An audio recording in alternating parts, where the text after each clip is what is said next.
We have a major Mitchell Robinson update as a new report has revealed the timeline for Mitchell Robinson to come back as Tom Thibodeau has spoken on Mitchell Robinson and the recovery process and how they will play him with the big fella Karl-Anthony Towns. And we're going to break this all down. What's up, guys? Welcome back to Knicks Digest. It's Sunday night, Knicks, baby. Let's get into it as always. Guys, if you like the content, make sure to subscribe. It really does help us out a lot. You guys have been killing it. 31% of people watching this are subscribed. So if you guys enjoy the content, hit the subscribe button. And if you don't, well, then I'm sorry. I'm doing my best out here. But Mitchell Robinson, there is a major update on him and his injury process as Tom Thibodeau has revealed some real news. Now, not going to make you guys wait for it, obviously. Jumping right into it, Tom Thibodeau spoke on Mitchell Robinson recently saying he's done a really good job. Obviously, he's in the pool a lot, on the bike, the low-impact stuff. Diet is a big part of that as well, and he's lifting. He's doing a lot of things like that. Whatever he can do, he's done, which is good. He's making good progress, and now at this point, it does feel like Mitchell Robinson should be back with the team soon. And as Ian Begley mentioned, Robinson hasn't been cleared to take contact yet, but there is a belief that he could be back in early to mid-February. Thibodeau expects him to be cleared for practice by the end of the month. If/when Mitchell Robinson is back, he will probably come off the bench. He will also see some minutes alongside Karl-Anthony Towns, which is very interesting to me. Now, Karl-Anthony Towns and Mitchell Robinson absolutely should be playing together. Mitchell Robinson, just a ferocious rebounder, especially on the offensive end, is going to lead to so many more open looks for Karl-Anthony Towns from three. And Towns, as we know, is shooting 45% from three this season. When he's healthy, Mitchell Robinson put up 6 points per game, 10 rebounds, and 1.5 blocks and steals per game. That's a total of 3 stocks, which is kind of the benchmark for a very elite defender, like the one that Mitchell Robinson absolutely is entirely. Mitch is a great player. He's a career 8-8 guy. He's got a huge impact on this New York Knicks team. The Knicks could use more rebounding help pretty desperately. They could use the rim protection, and they could use the extra healthy body out there. Now, I know a lot of people are like, well, Mitch is just going to get injured again. Look, dude, he got re-injured one time, and he came back early. He was hurt when Mitch came back. It was very obvious. He was limping up and down the court. Joel Embiid hurt him much further. He just got re-injured. It doesn't mean he's never going to be healthy. There's been plenty of seasons where Mitchell Robinson has been healthy. Did we forget that the 2022 playoffs, or the 2023, playoffs ever happened? Are we just foregoing that? Mitchell Robinson was a massive part of the Knicks beating the Cleveland Cavaliers in 5 games. He was just dominating Jarrett Allen and Evan Mobley simultaneously, where Jarrett Allen then said the lights were brighter than expected, which is still a massive Twitter meme to this day. That's what Mitchell Robinson did to a team. He just absolutely devoured them. He is that good, and he has shown that when he's healthy, first of all, it's more often than you guys think, but when he's healthy, he's just a very incredibly talented player. There's a report that Mitchell Robinson right now is being viewed as a tanking option if one team were to trade for him. We talked about it on the Happy Hour show where Marcel Martin of Mavs Digest, make sure to check that channel out. Just an awesome YouTuber, really good guy as well. Marcel mentioned that he would agree from an outsider perspective. I think that Mitchell Robinson can easily be a top 10 center in the NBA when he's healthy. He's just that dominant. He's just dominant. He's a force, dude. The 8-8 numbers do not show how good Mitchell Robinson has been throughout his NBA career. He's just been an absolute force of nature to deal with, and the Knicks could desperately use that help. Now, taking a look elsewhere at Mitchell Robinson, Tibbs mentioned that it's a possibility of playing him with Karl-Anthony Towns because they feel comfortable with Karl's comfortability doing both, whether it's playing power forward or playing center. And as Tibbs said, so we feel like it will be an added weapon for us, which it absolutely would. We've seen Precious Achiuwa play next to Karl-Anthony Towns this season. Precious is putting up 5 and 5 with nearly a block per game. He's shooting the ball all right as well from 3. Precious has been solid this season. There's no doubt about it, but he's undersized. And then when you get a guy like Mitchell Robinson, who's a true 7-footer in there, things are going to change for the better pretty much instantly, where it's going to be a dominant duo where you could have Mitch as the one guy in where he likes to stand at the top of the key at the high post or get down on the low block, creating more space for the guys to shoot the ball, as Mitch is very good at creating space despite the fact that he cannot shoot it all, which is very strange. But the way he sneaks in for offensive rebounds will give the Knicks second chance possessions, something they've had basically none of this year. Last season, the Knicks had some of the most second chances per game.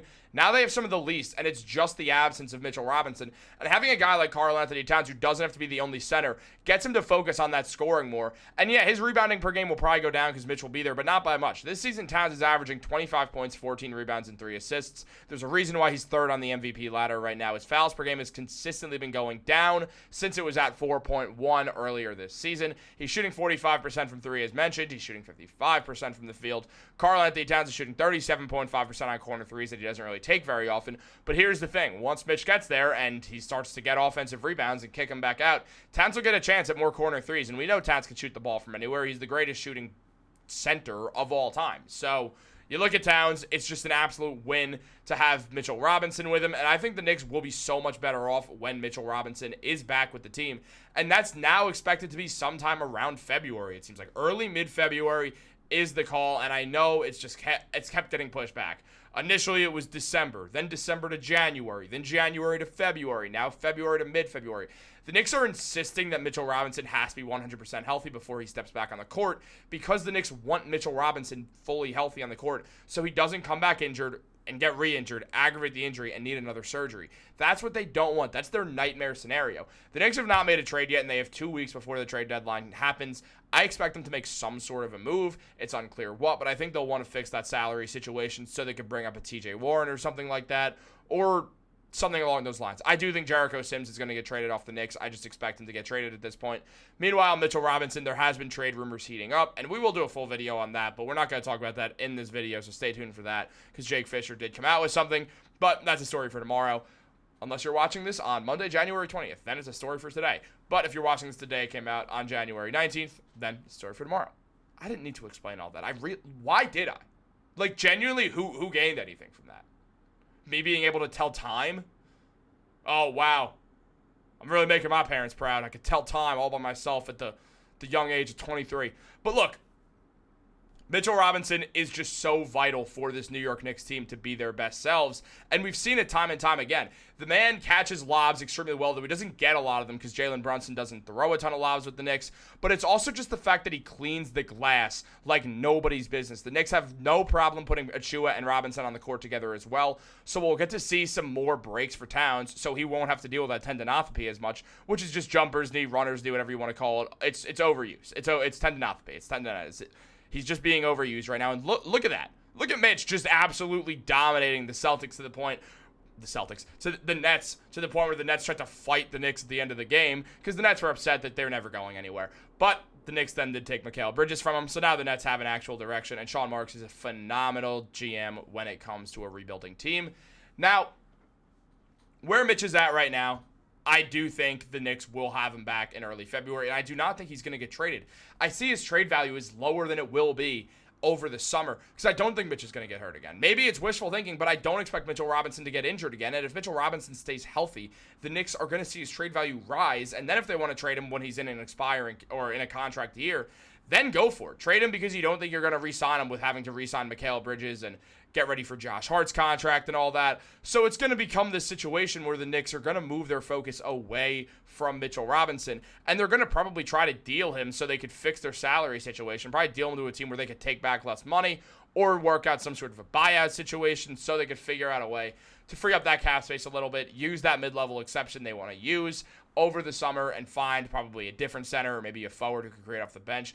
It all depends on how this trade deadline goes because we don't know what the Knicks are going to look like by the end of the season, and no one does, and it's not going to be clear until February 6th at 3 p.m. when the trade deadline ends. Then we'll know what the New York Knicks look like. As of right now, we don't know what the final project is going to look like, and then it'll be easier to tell if Mitchell Robinson's future with the Knicks is going to be with the team or not. I'll tell you right now, I think Leon Rose is going to trade him because he's the one guy left from the non-Leon era. He was brought in by Steve Mills. He's the one guy to stand the test of time because rim protection, it never goes out of style, and when the Knicks get it back, we're going to see them get much better. But I do want to know what you guys think, so let me know in the comments down below. Like this video, subscribe, turn on post notifications. You guys have any video suggestions, anything you want to see us make, whether it's a YouTube video, a TikTok, something like that, let us know in the comments down below. I love making videos that are being specifically asked for. Anyone who has any video requests at all, shoot them below. I'll be sure to respond. With Jets Digest and Yankees Digest, I'm not great with reading comments. I'll be honest. With Knicks Digest, I absolutely am. Also, if you guys are UFC/MMA fans, we are going to start up MMA Digest in a few weeks, maybe even less than that, so stay tuned for that. Make sure to subscribe to that when it's out. Or if you just want to talk about the UFC in the comments down below, I'm happy to do that, or really any sport outside of soccer or hockey as well, because those are the only two sports I don't follow. Guys, I'll catch you on the next one. Go Knicks.